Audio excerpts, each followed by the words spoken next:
So the election in Argentina basically shows that the country had enough of the corruption, right?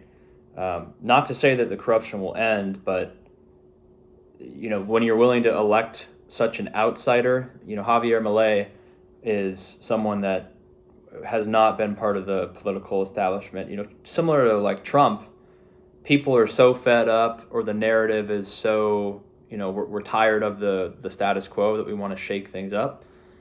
Argentina has like the most reason to do that. Their inflation rate is over 100% a year, and I think close to half of the population essentially lives in poverty.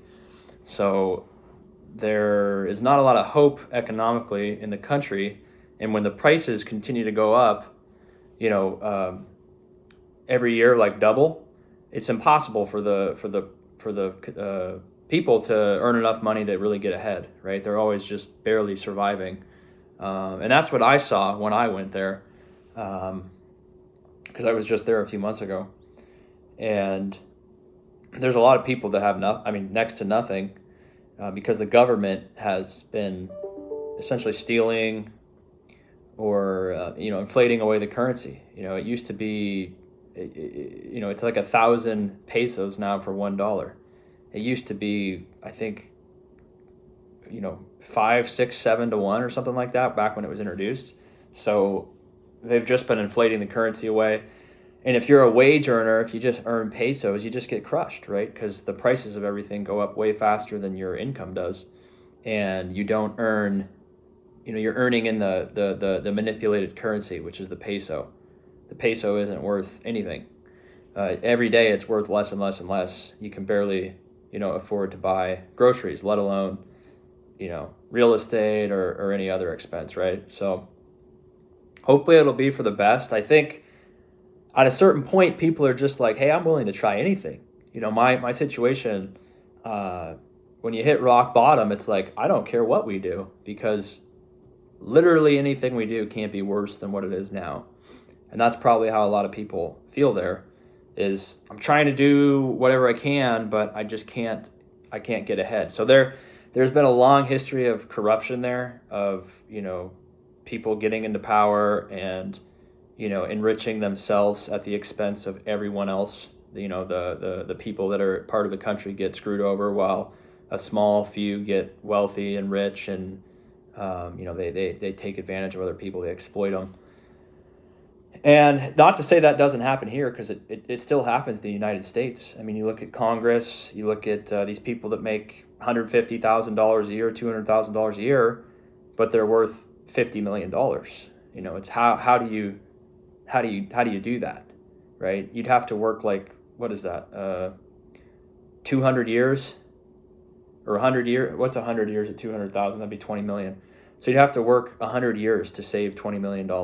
But I guarantee you, they're taking bribes, they're taking fund money for supporting certain campaigns from companies, from lobbyists. That's why people want to be in government, because they can use their position to enrich their own life. They could become wealthy by supporting certain laws, or giving companies certain preferences, or awarding government contracts. And it's just a huge slush fund, right? The government's money is really no one's money. It's collectively everyone's money, but it's no one's money at the same time. That's why we're $30 trillion in debt, because it's no one's money. It's no one's actual checkbook at the end of the month, right? It's just a big credit card that never runs out. And that's why I'm pretty confident that the United States moving forward, it's pretty clear their only way out of their situation is to inflate the currency. There's nothing else they can really do but simply repay back their debts with an inflated dollar that's worth less. Because they're not going to get it from the tax base. We have a shrinking population. We have less productivity. We have more people that are on social programs. With the older population, there's more Social Security. But there's more money going out and less money coming in. So the only way they can continue to to honor those commitments is by printing more dollars. And that what does that do, right? If there's one trading card of like a Ty Cobb trading card or like a Willie Mays, it's really valuable because there's only one. But if there's a million of them, it's not that valuable anymore because there's a million of them, right? Because it's just supply and demand, So that's why cars, during COVID, they could basically ask whatever they wanted to because the supply chain was shut down. Companies weren't producing the cars. The workers were at home. They had less cars to sell. When there's less cars to sell and the demand is still there, it pushes the price up. But now interest rates are really high. There's a much more supply of vehicles now, and so the prices of new vehicles and used vehicles, it has to go down, or else no one's gonna buy it because they can't afford it. It doesn't make sense to spend $100,000 on a truck unless you're just some really wealthy person, which that is probably only a few percentage of people that have $100,000 that they can just go spend on a truck. So if you have to finance a truck and you have to pay like this crazy, insane high price that the dealer wants, most rational people are going to say, I'm not buying that. And so in order to move cars, they're going to have to lower the price because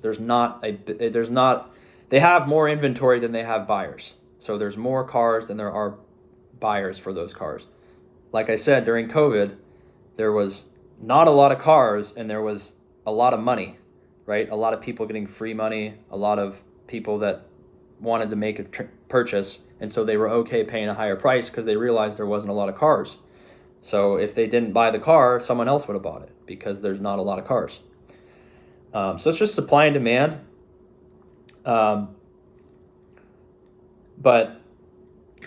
I think that's why Trump got elected. If you go back to the Argentina thing, a certain segment of the population was just ready to try something new, and it might be good, it might be bad, but a certain percentage of people felt like, I got nothing to lose. Like my life has not been good, and I don't think the president really can do much in the United States. Like they don't massively impact much because there's a lot of balances of power. So to think that the president is going to drastically change everything in the country is a little far-fetched.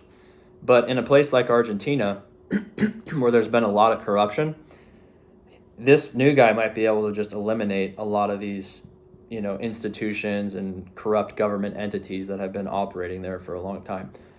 Maybe he will, maybe he won't. But the fact that so many people are willing to, basically elect a complete outsider shows you how dire things are there, that they don't have any confidence in the current system. And like I said, when half of your population is in poverty, you got nothing to lose. You literally have nothing to lose. You might as well try anything because it really can only go up. When you're at rock bottom, you really have nothing to lose. So quick video on the thoughts on that. I thought it was interesting. If you guys have thoughts on it, let me know. As always, have a good day. We'll see you in the next one.